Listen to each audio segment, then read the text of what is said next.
Assalamualaikum warahmatullahi wabarakatuh. Selamat pagi anak-anak. Hari ini kita akan belajar tema 4, berbagai pekerjaan, subtema 3, pekerjaan orang tuaku, pembelajaran 6. Sebelum kita mulai pembelajaran pada pagi hari ini, marilah kita berdoa terlebih dahulu. Berdoa, mulai. A'udzu billahi minasyaitonir rajim. Bismillahirrahmanirrahim. Raditu billahi robba wa bil islami dina wa bi Muhammadin nabiyya wa rasulah. Rabbi zidni ilman warzuqni fahman. Amin. Silakan anak-anak membaca teks berjudul Kisah Dua Pedagang pada halaman 98, tema 4. Setelah itu, kita akan mengidentifikasi bersama-sama unsur-unsur intrinsik pada cerita tersebut. Selamat membaca. Kisah Dua Pedagang. Di sebuah kota ada dua orang pedagang keliling yang tinggal bertetangga. Mereka sama-sama menjual perkakas yang terbuat dari kuningan. Namun, sifat mereka sangat berbeda. Pedagang pertama adalah orang yang jujur, sedangkan pedagang kedua punya perangai tamak. Suatu ketika, pedagang yang tamak lewat di depan rumah seorang nenek dan cucunya. "Cucuku ingin peralatan makan baru. Maukah kau menukar peralatanmu dengan mangkuk tua ini?" kata si nenek. Pedagang tamak memperhatikan mangkuk itu. Ternyata mangkuk itu terbuat dari emas. Dan si nenek tidak mengetahuinya. Muncul niat jahat di benaknya. Ia ingin mendapatkan mangkuk itu dengan harga yang murah. "Mangkuk ini tidak ada harganya. Aku tukar dengan sebuah sendok," kata pedagang tamak sambil mencibir. "Apa tidak terlalu murah? Mangkuk ini warisan suamiku," kata si nenek. "Kalau tidak mau, ya sudah," jawab pedagang tamak sambil beranjak pergi. Tidak lama kemudian pedagang yang jujur lewat. Si nenek pun memanggilnya. "Maukah kau menukar mangkuk tua ini dengan peralatan makan yang kau jual?" kata si nenek. Setelah memperhatikan mangkuk itu, pedagang yang jujur terkejut. "Mangkuk ini terbuat dari emas. Semua barang yang aku punya tidak akan cukup untuk membayarnya," katanya. "Tak apa, kau ambillah mangkuk itu dan bayarlah aku sepantasnya," kata si nenek. "Baiklah, aku berikan semua barang dan uangku," kata pedagang yang jujur. Pedagang yang jujur pun pergi ke kota untuk menjual mangkuk emas itu. Tak lama kemudian, pedagang yang tamak datang kembali ke rumah si nenek. Kemudian si nenek berkata, "Aku sudah menjual mangkukku kepada pedagang yang lain. Ia menghargai mangkukku, tidak seperti engkau," kata si nenek. "Apa?" Pedagang tamak memukul keningnya dan menyesali perbuatan yang tamak. Sementara pedagang jujur hidup bahagia dengan uang hasil penjualan mangkuk emas. Itulah tadi adalah kisah dua pedagang.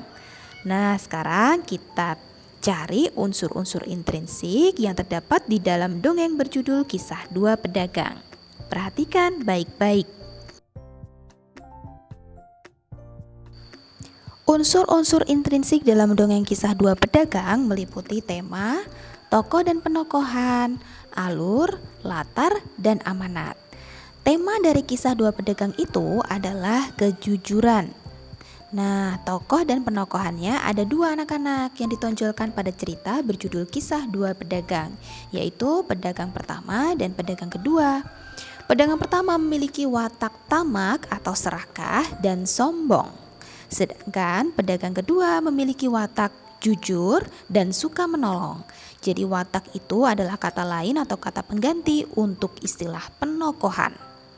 Alurnya adalah maju, karena di sini tidak dibahas tentang masa lalu atau kejadian sebelum kejadian itu diceritakan, ya.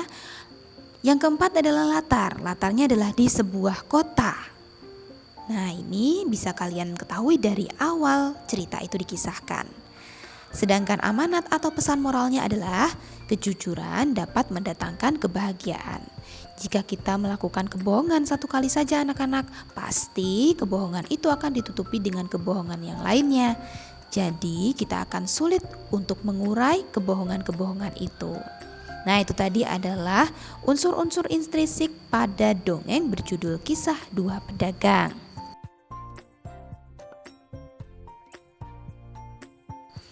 Berikutnya, silakan anak-anak membaca teks pada eksplorasi materi halaman 99.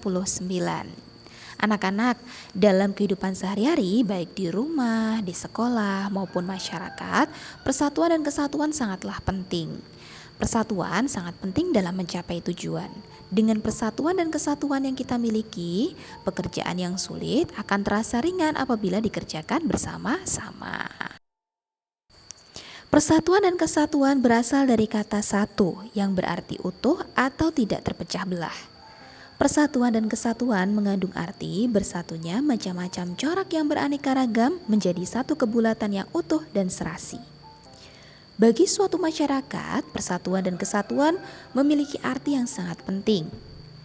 Keluarga yang membentuk masyarakat, apabila keluarga sudah menerapkan semangat persatuan, maka masyarakat juga akan bersatu. Dalam kehidupan masyarakat, semangat persatuan dan kesatuan harus dimiliki seluruh anggota masyarakat. Jika kita tidak memiliki sikap persatuan, saat terjadi perbedaan pendapat atau perbedaan kepentingan, akan terjadi pertikaian dan perkelahian. Semangat persatuan dalam bernegara merupakan pengikat suatu negara untuk dapat berdiri tegak selama-lamanya. Negara Kesatuan Republik Indonesia yang diproklamasikan pada tanggal 17 Agustus 1945 tidak akan bertahan apabila di antara rakyat Indonesia tidak bersatu. Guna tetap tegaknya persatuan dan kesatuan, maka Pancasila dan UUD Negara Republik Indonesia tahun 1945 dijadikan landasan dan arah perjuangan bangsa. Itu tadi adalah semangat persatuan dalam bernegara yang harus diterapkan di mana saja saat kita berada. Coba anak-anak perhatikan gambar pada video ini. Ada 3 contoh hal yang bisa kita terapkan dalam kehidupan sehari-hari untuk mewujudkan semangat persatuan. Yang pertama adalah membantu teman kita yang sedang kesusahan. Contohnya di situ adalah membantu anak atau teman kita yang terjatuh. Yang kedua, bisa diterapkan di rumah anak-anak ketika kita sedang membantu orang tua kita memasak atau melakukan aktivitas di rumah. Yang ketiga, di lingkungan umum, misalnya ketika kita berada di fasilitas umum, ada orang yang mengalami kesulitan dalam melakukan sesuatu hal, kita bisa membantunya. Di situ adalah membantu orang lain yang memiliki ketidakmampuan dalam melakukan aktivitas. Misalnya di situ sedang cedera atau sedang terluka ya.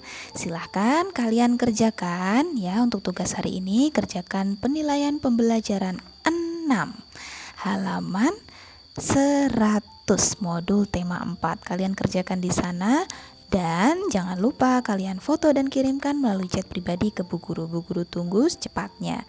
Terima kasih atas perhatiannya. Selamat belajar, selamat mengerjakan tugas. Wabillahi taufiq wa hidayah. Wassalamualaikum warahmatullahi wabarakatuh.